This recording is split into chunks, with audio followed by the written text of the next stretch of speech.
So if you thought this was GTA San Andreas VR, you'd be 100% right, but it's not the one you're thinking of. Rewind back a few years ago and you'll remember this was announced. Grand Theft Auto San Andreas is in development for Quest 2. And now, sadly, that game has been put on hold indefinitely. Maybe it was too complex, or maybe their focus has been shifted elsewhere. But unfortunately, for many of us, this was one of the reasons people bought the Quest in the first place. To fly, drive and shoot your way around San Andreas, the game of our childhood. Well, there is a solution, and in this video, I'm going to show you that solution and hopefully give you that copium until, fingers crossed, one day this development continues. And so this is GTA San Andreas VR.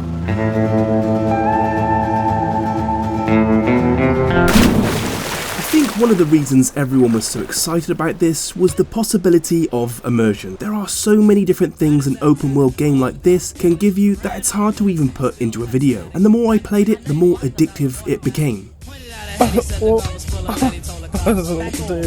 And all this is possible thanks to a few dedicated modders, but I'll get to that and how you can get your hands on this later in the video. But first, I really want to show you and to see if this game would have been worth the wait, and whether it works well in VR at all. It's an incredibly vast and complex game to be projected inside VR, but playing this when I was about 10 was a genuine key moment in my childhood to explore an open world game with as much freedom as possible. But I distinctly remember wanting more. I couldn't quite put into words what I wanted, but I wanted to see the inside of a cockpit in a plane in a certain way, to feel like I'm inside the camper driving across the desert whilst listening to a horse with no name, and to raid Area 51 myself. And all those years later, it's possible inside of VR. And so you might have noticed I have full 6 degrees of freedom. I can select any weapon and move it around in my physical space.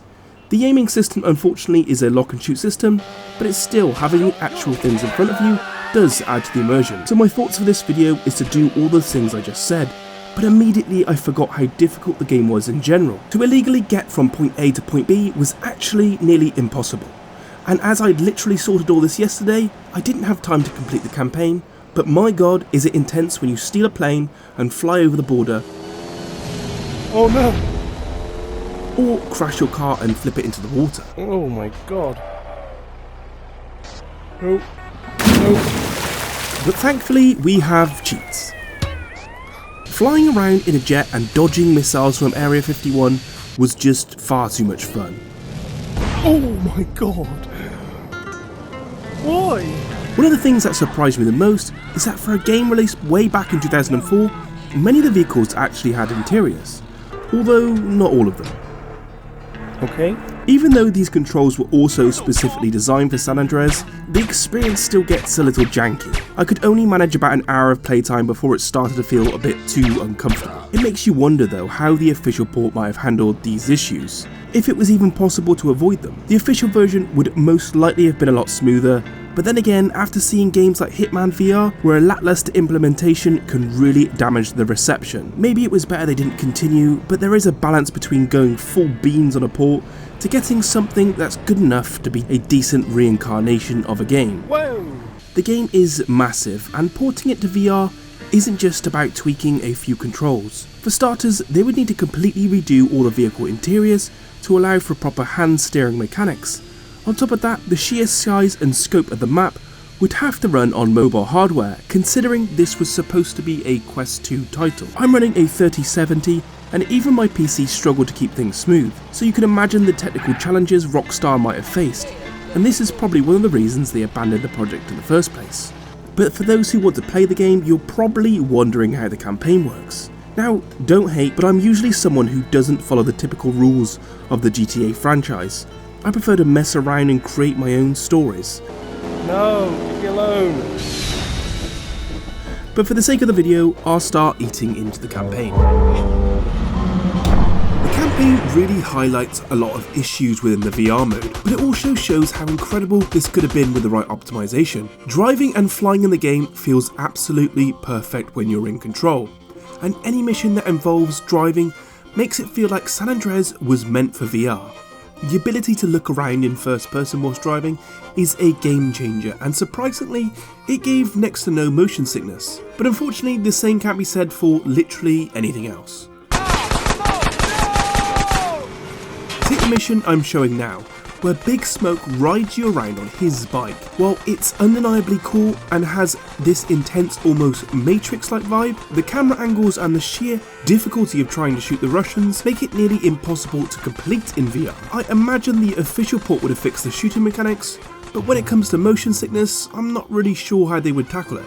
I've installed a mod that stabilizes vehicle cameras, which helps reduce motion sickness, but even with this mission had me on the urge of spewing after about 10 minutes. And I think it's because you're not actually in control. Before I walk in there, I just need to know you down with this shit, man. The cutscenes surprisingly aren't that bad either, depending on what CJ is doing. You'll either see different perspectives, and while some moments can be odd, it's mostly manageable. A weird quirk of the mod is that CJ is basically half invisible, which meaning it's impossible for you to say, get a haircut and see what you actually look like. What really caught me off guard though is how much this game is actually fully playable in VR, with just a couple of mods. The fact that there's already a mobile compatible version of this game makes me wonder what was so difficult about making the official VR port. Were Rockstar's standards too high? Or was it just too unstable for the average consumer? But on that note, let me explain how you can experience exactly this version of San Andreas. But first, a word from today's sponsor. This is the Artemis Bow, an incredibly immersive VR accessory that turns your controller into a real bow and arrow. Simply attach your Meta controller, connect it in-game and select from a handful of games like this, Tiny Archers VR, where you defend your castle from a horde of goblins, upgrade your arrows with armor piercing or magical enchantments, and choose from a range of different difficulties across a ton of levels. I've been using this for the past week, and so far it's great to play around with more immersive accessories like this, and it really is a workout pulling that £10 bow back and forth. I much prefer to play games with real world physical accessories, it feels far more immersive. If you want to check the Artemis Bow out and Tiny Archers VR, I'll leave a link down in the description below. Now, to get all this working, you'll need 4 things. First, a copy of San Andreas Definitive Edition, which is actually on sale now. You'll need to download UEVR, and you'll also need a profile to load into UEVR to make everything first person. And a fixed camera mod for all vehicles in the game. Without this, the camera goes crazy in VR, which will just make you feel sick. I'm not gonna lie, this was a pain to set up, and I was so close to giving up, and the main cause of the issue was the profile. It can glitch out, so make sure you load it through the import profile link on the UEVR loader. Also, make sure you lower the resolution and turn off desktop viewing to save compute for the VR game. You can always raise the resolution once you have it working. I struggle to follow the tutorials, so I'm just going to go through everything step by step in the description below, with all links to other sources, and hopefully that's easier to follow. There is also another mod that allows for gesture-based melee controls, where you can essentially punch and the game responds as if you press the shoot button. But personally, I didn't think this was an addition to the game. If you plan on giving this a go, get one thing working at a time. Once you have it working, it worked pretty much every time with no issues. What I can say, it is worth playing just for the open world aspect. The nostalgia puts a big plaster on the issues, and once you play it in VR, there isn't any going back. I really hope one day San Andreas VR development does continue, because there's just so much potential. Like and subscribe if you enjoyed today's video, and as always, I'll catch you on the next one. Hey baby, want company? Motherfucker!